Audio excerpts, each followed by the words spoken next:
Okay, in the last class, after having the class, I thought I gave you a problem on material requirement planning. I hope you remember that last week, the last previous week, I gave you an assignment problem on material requirement planning. I could see only few of you were able to submit that, and I told you that in the last class, only who submits will get the utterance, but still many of you have not submitted the problem. What I did is I just gave an assignment. I thought of discussing about the assignment solution also, as I promised. Okay, so let's discuss the problem. So in the assignment problem, we gave this as the problem. So this was a MRP problem. What was given as assignment. So many of you have solved correctly. I'm happy for that. But for the people who have not solved it, if you're not able to understand the problem, let me solve it for you. I'll just walk through the slides so that you will be able to understand how we solved the problem. So here, to solve any MRP problem, we require three data, three inputs. One is master production schedule, the other one is item master file, the next one is product structure. Okay, so in the problem, the slide what is front of you is the problem which has the three inputs required to solve the MRP, that is master production schedule, item master file, and product structure. Okay, so these are the inputs what is required. So here if you see, there is a water bottle. The water bottle has two components. If you could see the product structure, you will be able to understand. There is a water bottle which has two components, the body and the cap. As per the bill of material, the water bottle takes the level 0 and the level 1 is of the body and the cap. And when you come to master production schedule, uh, it is for the 5 weeks the data is given. For the body it is 100, 80, 120 to 200 and 100 in the respective weeks, for the 5 weeks. And the cap it is around 600. So if you see that totally 600 water bottles are going to be manufactured. So 600 body and 600 caps are going to be manufactured. Okay, when you see the item master file, it shows the idea of what is the on and inventory available, what is the scheduled receipt available, what is the low level code, and what is the lot size, and what is the lead time for the components. Okay, here if you see, I just gave the lots, kept the lot sizes lot for the body and multiples of 50 for the cap. So only this is the thing which you have to note down. So once you know this, we will be able to do the problem. First we have to solve. I told you in MRP we have to solve for each and every item. So the first item we are considering it as the water bottle, the body of the water bottle. So here the item is body. The lot size for this model is lot for lot, and the level code is 1 as per the bill of material. The lead time taken by the supplier to supply this body is 1 week, and the respective week requirements are also given to you. These are just from the master production schedule and the inventory file, whatever we have. We have just substituted the data in the MRP matrix, which we discussed last week and the last week Monday, last previous week Monday. Okay, so if you note on here, the gross requirements were filled, the scheduled receipt were 100, and the projected on and inventory is 50. So for the first week, what is the requirement? Okay, so here what happens? The gross requirement is only 100, and I'm going to receive 100 components by the beginning of week 1, and I already have a 50 items as inventory in my warehouse. So what happens now? At the beginning of week 1, I will have 150 components in my warehouse, whereas my gross requirement is only 100. That means I will have 150 components in my hand, and only 100 components are required for the first week. So how much components I will be left out? How much components I should have in extra by the end of week 1?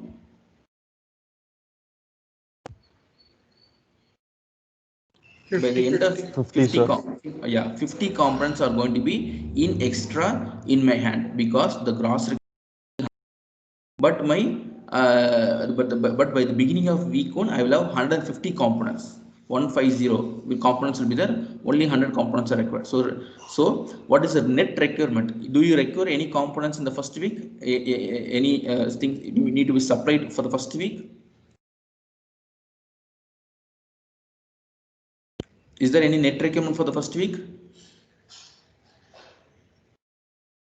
No, sir. No. Very good. So the planned order receipt will be 0 and the planned order release will also be 0. Okay. Coming to the next week, that is in the second week, 80 number of components is required, but on an inventory, okay, there is no schedule receipt, but the on an inventory is 50. 80 components are required, only 50 components are left with me, with my company. So how many number of components do I require in extra? 30. 30 components are required. Okay, so the net requirement is also 30. The planned order receipt will also, that means you are planned to receive 30 number of components in second week, but the company takes 1 week as lead time.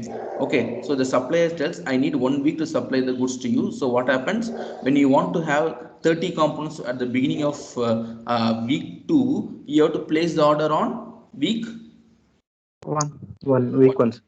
very good. So that's how we did this second step.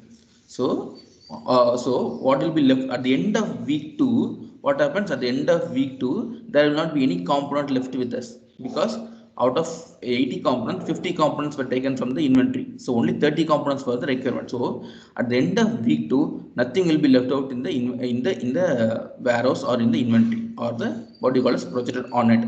So the beginning of week 3, the requirement is 120 components. There is no schedule received, and when you see the projected on an inventory, that is also 0. So what is the net requirement now? There is no 120. 120. Okay, so the net requirement is 120. Okay, so I will be releasing order for 120, but 1 week before. So you are releasing the order 1 week before, so that you will have the components at the beginning of week 3. So now what will be the rest? What will be the projected on an inventory for week 4? Week 4 on an inventory? 0. 200. On an inventory, sir? 0. 0. 0. On an inventory is 0. How much is the requirement? 200. 200. So when I will place the order? In the 1 week before that. Okay. So now next, like okay, for the 5th week, should on an inventory for the week 0. 0, right? Net requirement is 100. 100. okay. Then I'm going to release the order for 100 items. Okay. So now we are done for the body. Body, that is a water bottle body, we have done this. That is for week 130, 120, 200, 100. Okay. Next we go for the cap. The cap, the gross requirement for the 3rd week, and only they're going the producing the cap and cap only during the 3rd week and the 5th week. So it's 300 and 300. Okay, and the projected on an inventory before the production is 200 components. Okay, so now what happens during the first week and second week? There is no production of cap happening. So the inventory is just carry forward 200 and 200.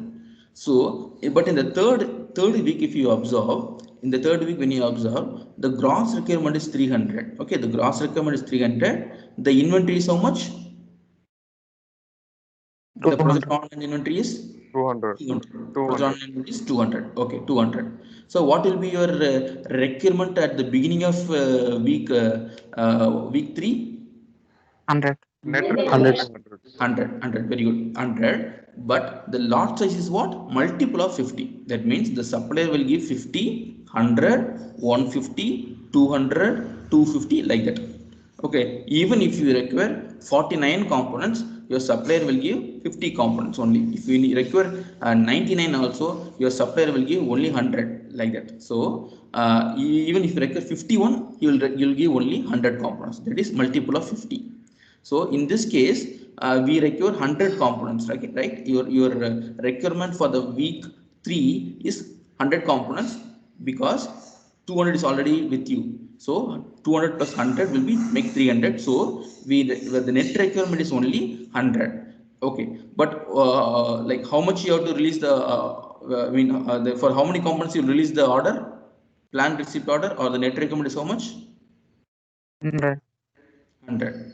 Okay, 100. So you will be releasing 1 week before, because the lead time here is 1 week. Okay, for the 4th week, what is the gross requirement? 0. 0. You don't have any scheduled receipt. Do you have, will you have any project on an inventory of cap? No. No. So it's going to make it 0. And if you see the 3rd week, the 5th week, the requirement is 300. There is no scheduled receipt or no on hand inventory, so that is also be 0. The net requirement is actually 300, and your client released the order for 300, and you will release 1 week before, since the lead time is 1 week. Okay, so now we have done for cap. We have computed the planned order release for the cap. That is 2nd week. You are going to place order for 100 components, and in the 4th week you are going to place 100 order for 300 components. Okay, so this is how we are going to we have planned it. So when you want to make a comparative statement, you will have this.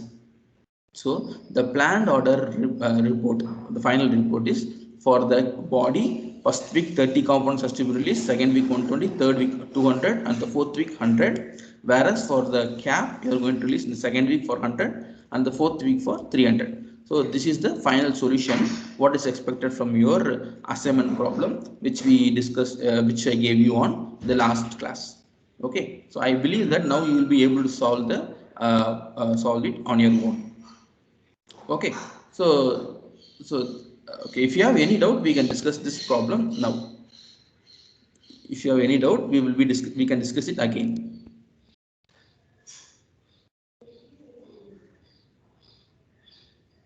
Okay, I believe that if you're clear, if you have any doubt, you can ask me before going to the next topic.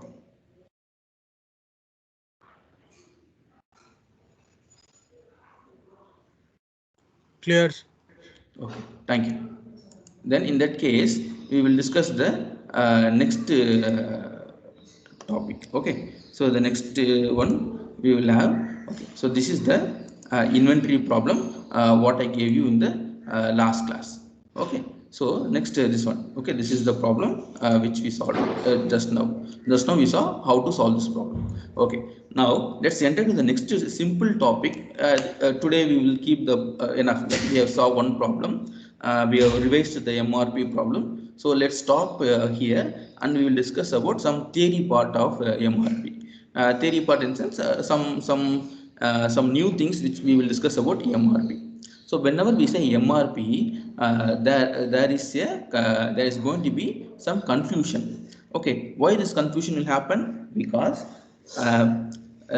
of we can call it as favorism.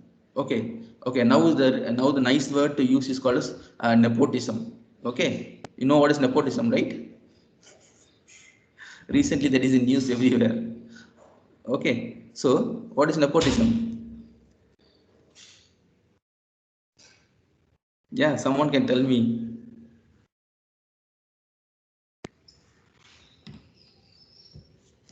You don't watch news? Hello? Same person from the family continuing their role. Okay, kind of that, right? Like you are going to have some partiality, right? You give preference to your own friends or your own family members, like that. Same way in a company, what happens is that if there is this sales people, or sorry this purchase department people, they may have some they may be doing some favor to someone else, or depending upon the company policy, or depending upon the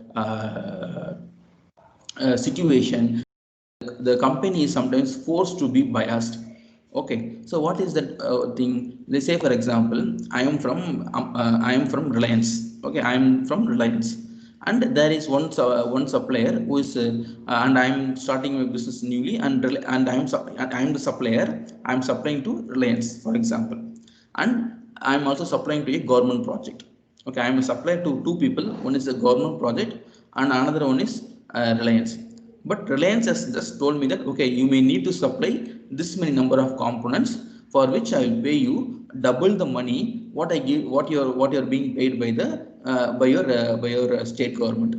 Okay, then what I do is I'll be working for my state government on my state government project, say some for some infrastructure work or something else. Suddenly what happens, this Reliance people are telling that we are planning to set up a business in this Vellore district, and we need you to supply this many number of components by next month end. And you are telling that no sir, I am already doing a project with the government, I am not able to do your order, I can't fulfill your order. That means I will not be able to supply the X number of components what you are requesting by the next month end. But then the Reliance people, they're telling you that don't worry, we are paying in double. Like if the component price is 1,000 rupees, we are ready to pay 2,000 rupees. Then what you will do as a supplier? As a supplier, what you will do if someone is saying that they are going to pay double for your product?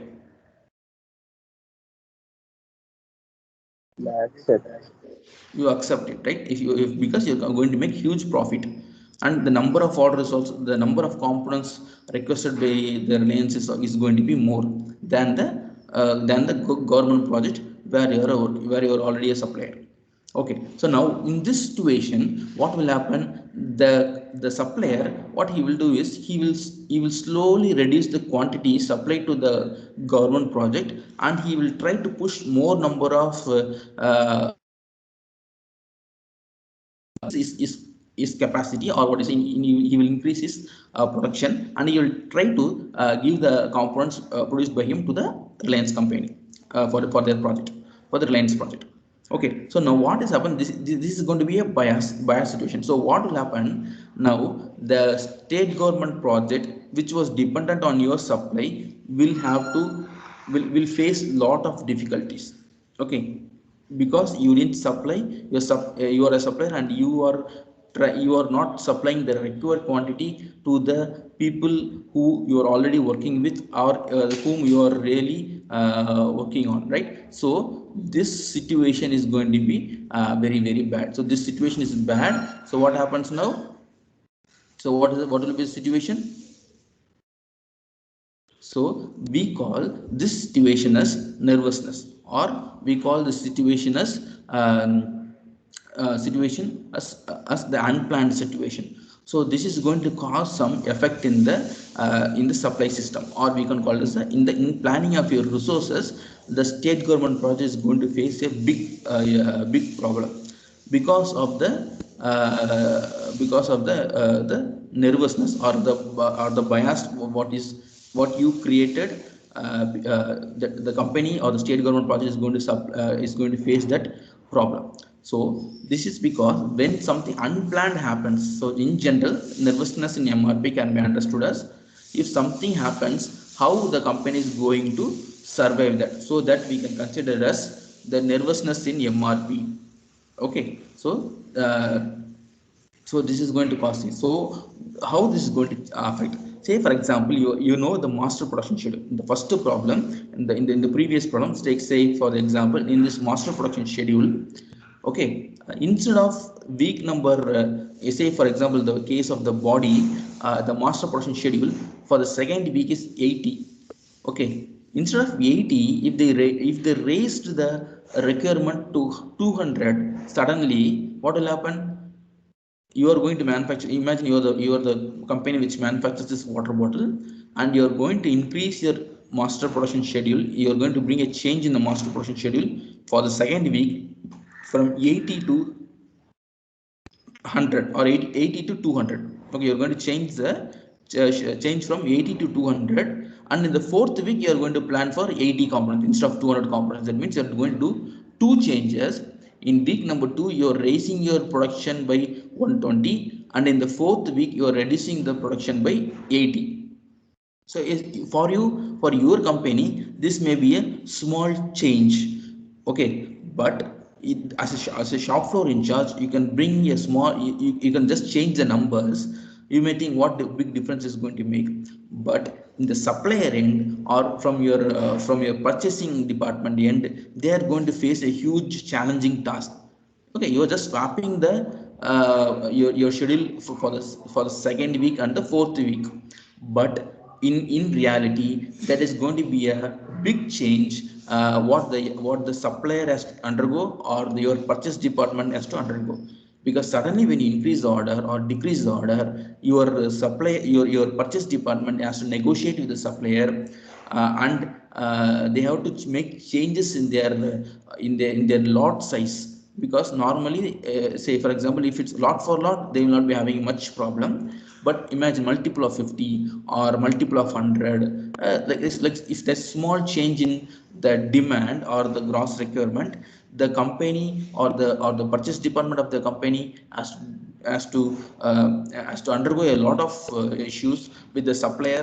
They have to pacify the supplier to supply the required amount, or the supplier that time you will say suddenly for decreasing my order or increasing my, or if you have some instability in your planned order release, what will happen? The supplier will tell I'm going to face a lot of problem, so let's stop doing business. So suddenly if some supplier is stopping to do the business with you, it is going to affect your production completely. Like the case example what I told for the state government project, if you are being a supplier, or if you are in the purchasing end for the purchasing department of the state government project, again you have to find another supplier, or you have to speak with your supplier again, make him to deliver the products at least till the time you find the next supplier. So all these things are there. So this we call, in simple we call as nervousness in MRP. So nervousness can can be simple, but it will have a very big effect in the purchase or the in the material requirement planning activity as a whole. So what are the reasons that may cause nervousness? Okay, as I told you, some sudden change or unplanned change in the unplanned demand. Okay, because what happens, master production schedule purely depends upon the demand of the demand of the customer. Okay, how much demand you receive from the customer, or how much is the order received by your company. Suddenly, if there is an increase in construction of houses and there is an increase of cement bags, okay, one for the first week it is only 1,000 bags, the next week the requirement may go to 1,500 bags. Okay, then there's a rainy situation, people are not going to involved in construction activity, or there's a flooding situation. So what happens, the demand may suddenly reduce from 1,000 to 500 or even to 100. So there may be a change in the demand depending upon the market requirement. So this will reflect on the master production schedule, or what you called as a master schedule, master production schedule, MPS. So depending upon the demand, the MPS is going to change. When the MPS changes, the MRP is also going to change. So this is maybe a reason for nervousness. Okay, then allocation not issued in expected. Okay, say for example wrong prediction, we are telling that, okay, for say for this example, this example we have predicted the demand for the cap for the second week as 100. If you could remember the assignment problem, the solution to the assignment problem, you have predicted that the MRP, you have predicted that for the second week you will order 100 caps as per your assignment problem solution, but you have predicted it wrongly. It may be 100, 150 or 300. If that's a situation, wrong prediction or the placing order for the wrong number of items, that may also create some problem. So these are the reasons MRP may even fail. Okay, then releasing the order, when you are going to release the order, sometimes the lead time to the order is wrongly calculated, or sometimes what happens, they release the order very well in a gut, instead of releasing in the second week, the order may be released in the first week itself. So those components will come and sit in the second week, and that will cause problem, like in terms of storage or in terms of maintaining it. All these issues may be there. Then some parameter changes, normally like we call as engineering changes, or say for example, I can tell you one example of this parameter changes. Okay, what is this parameter changes? There's a vehicle called as Tata Nano. There's a vehicle called Tata Nano. Yes, sir.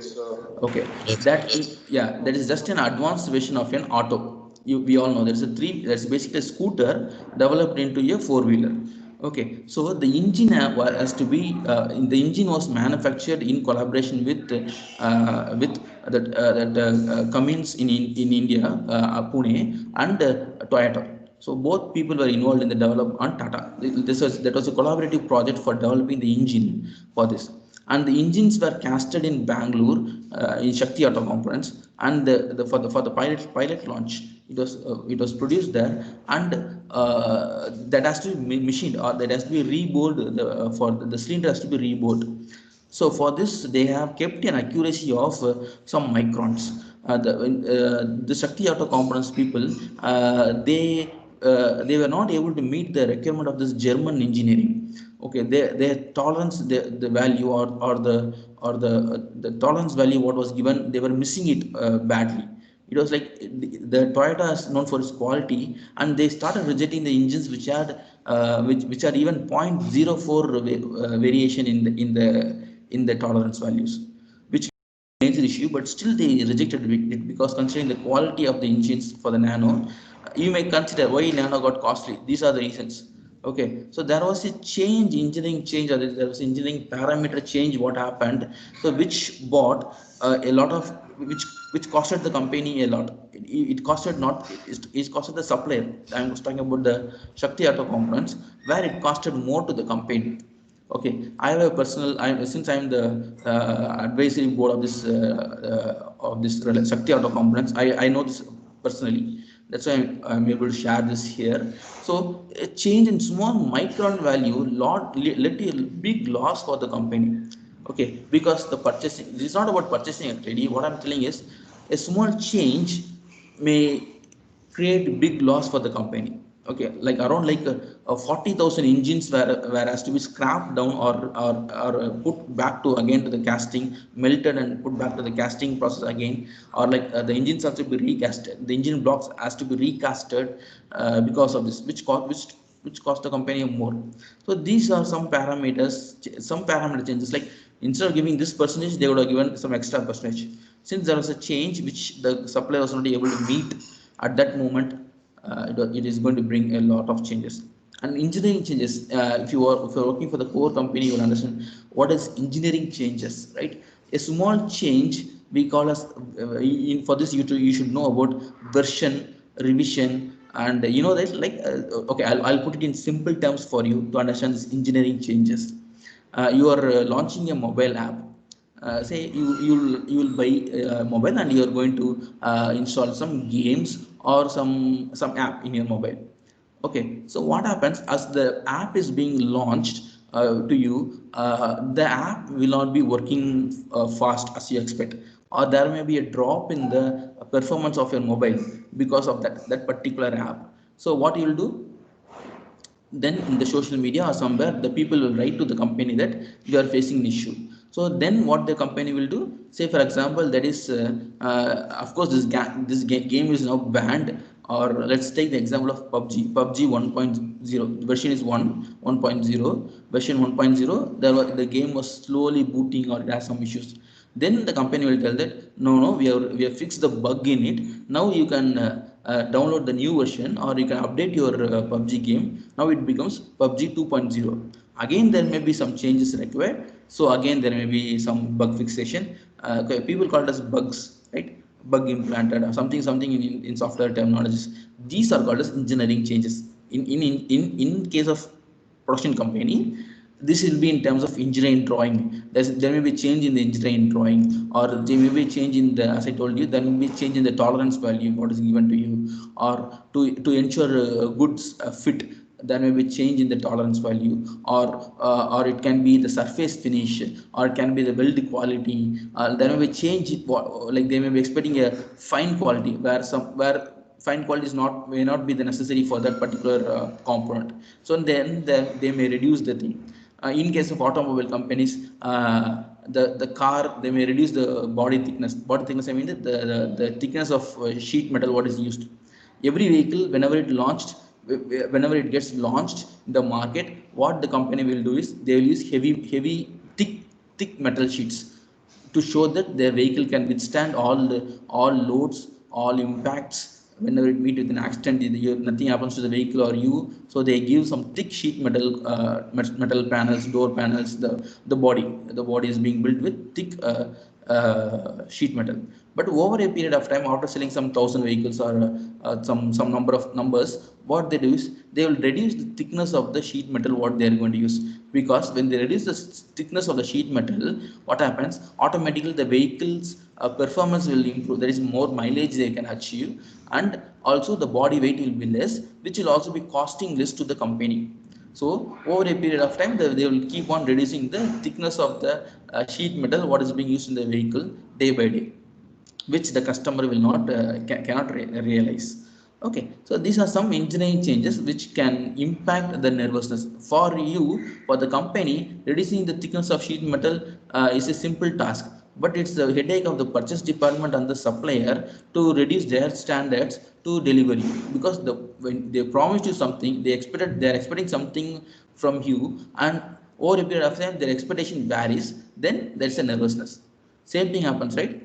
Your parents expect you to be as a doctors, okay, or some engineers, or they may expect you to get a salary of minimum of 12 lakhs per annum. All these things are as soon as you complete your engineering.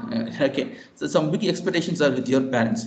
This expectations creates what? The nervousness in you. It is going to, it will not be, it will make you under a stress situation. Or a faculty, as a faculty, I'm expecting all of you to score 100 out of 100 in this IEM. Again, you may face difficulty, or if my evaluation process is so strict that I'm failing everyone in the class, automatically the nervousness of the class increases. Okay, so this is what the same thing happens in the MRP also. If for small change what is happening, as a ripple effect, or that may create a ripple effect which will cause huge impact on the purchase department under the or the material requirement planner. Okay, and there are going to be some errors which are some common errors are there. The unplanned transactions like release order or the payment issues, all these things are there which may cause the biggest problem for the company. Okay, so then how to overcome this, right? So how can you predict this? So sometimes there may be the okay, how to keep this balanced.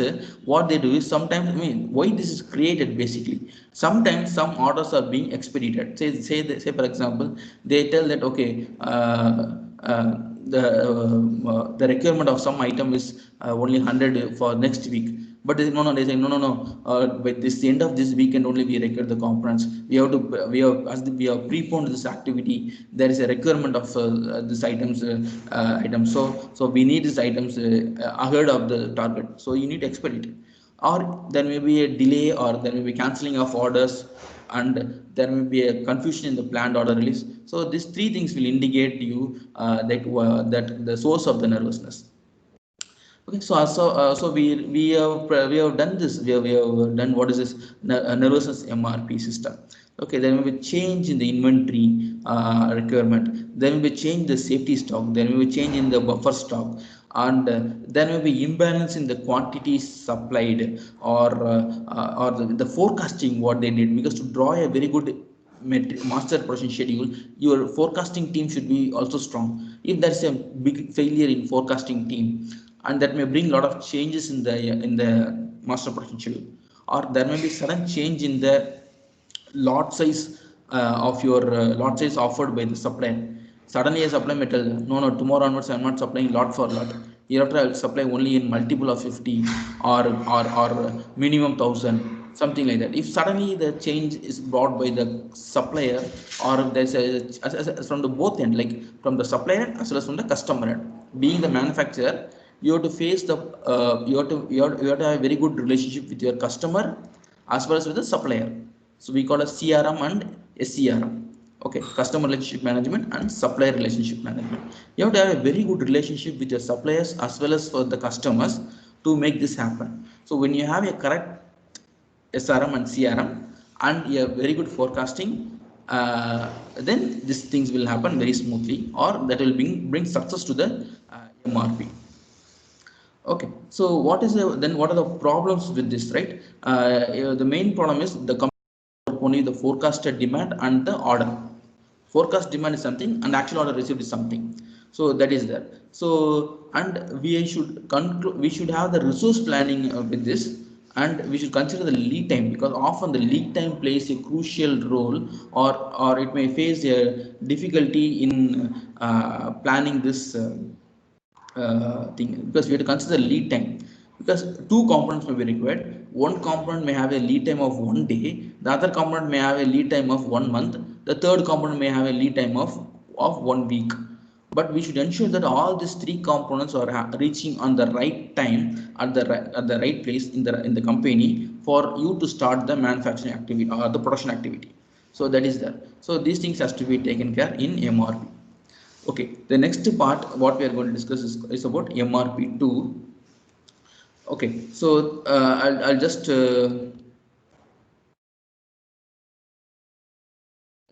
make a fast walkthrough of this MRP2. MRP, see, this is from the interview point of view. You have to understand what is this MRP2. In your interview, or in your, if you're sitting for a core company, especially in supply chain, or especially in some procurement, material planning, all these people, they may ask you this question, or even in gate examination, they may ask you this question: what is the difference between MRP1 and MRP2?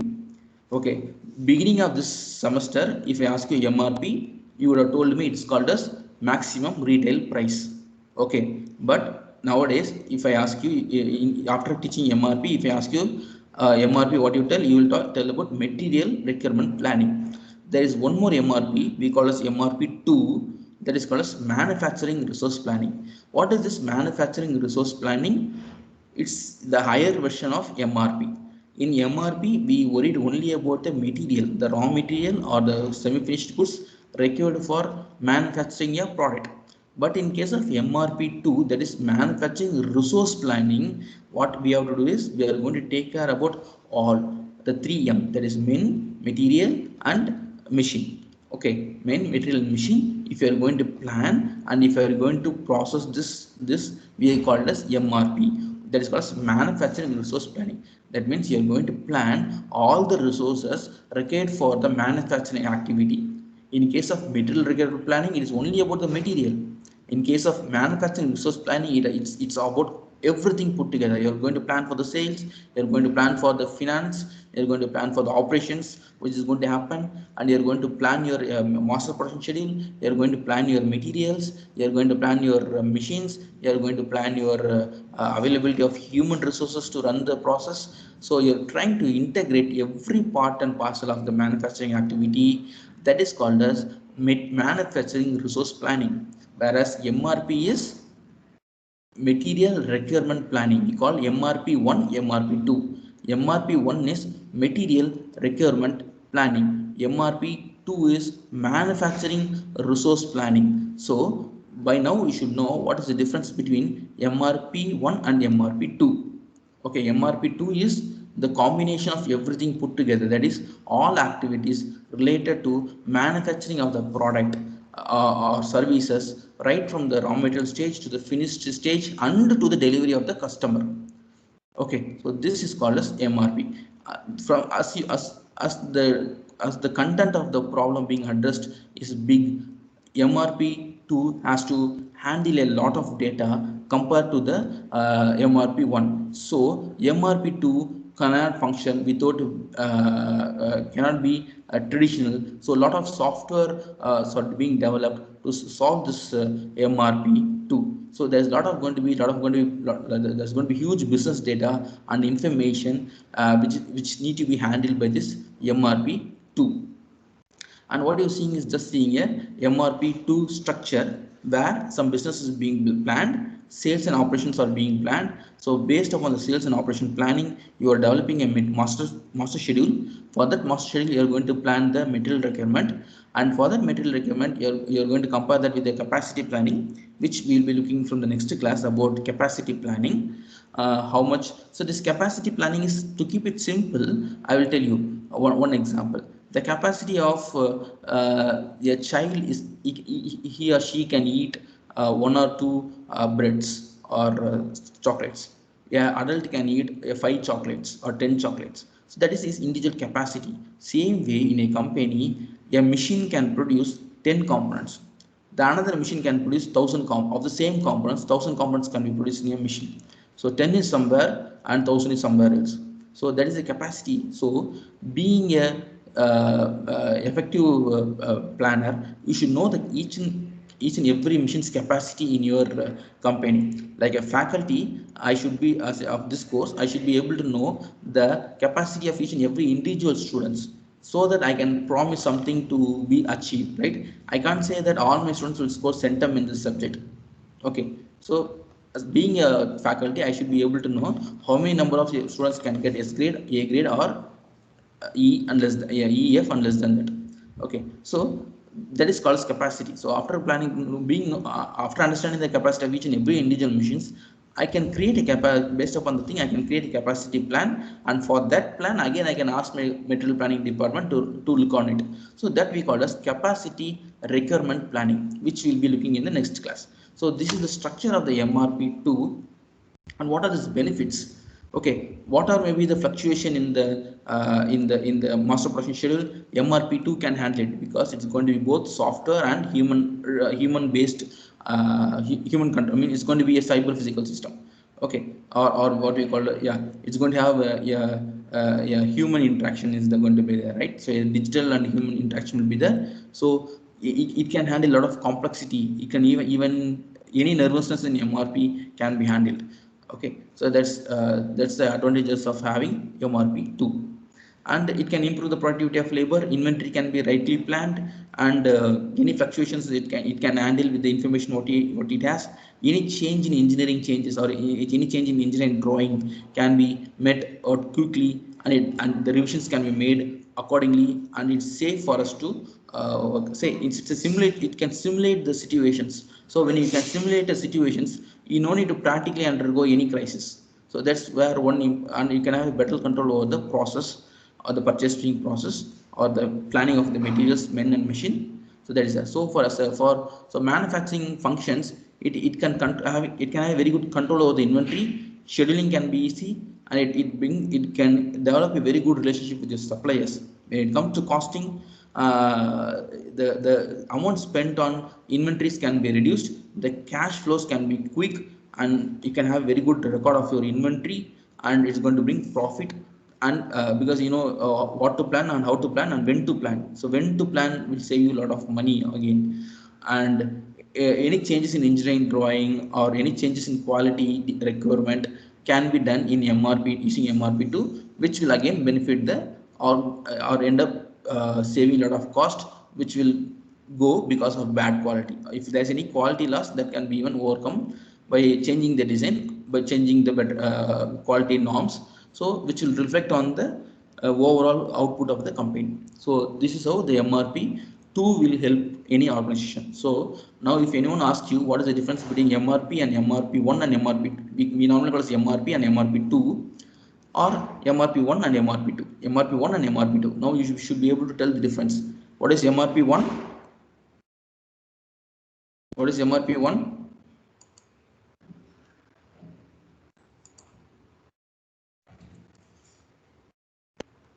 What is MRP1? Material requirement planning. MRP2? Manufacturing requirement Okay, planning. very good. Okay, so these questions there you can find it in your during your placements. If someone like me is coming to the interview from a manufacturing and industrial engineering background, they may ask you these questions. Okay, even there's a question on this in your GATE examination if you are appearing for GATE, or even this may be helpful somewhere. It may be helpful for you. Being an, if you're an industrial engineering student, this may definitely help you somewhere.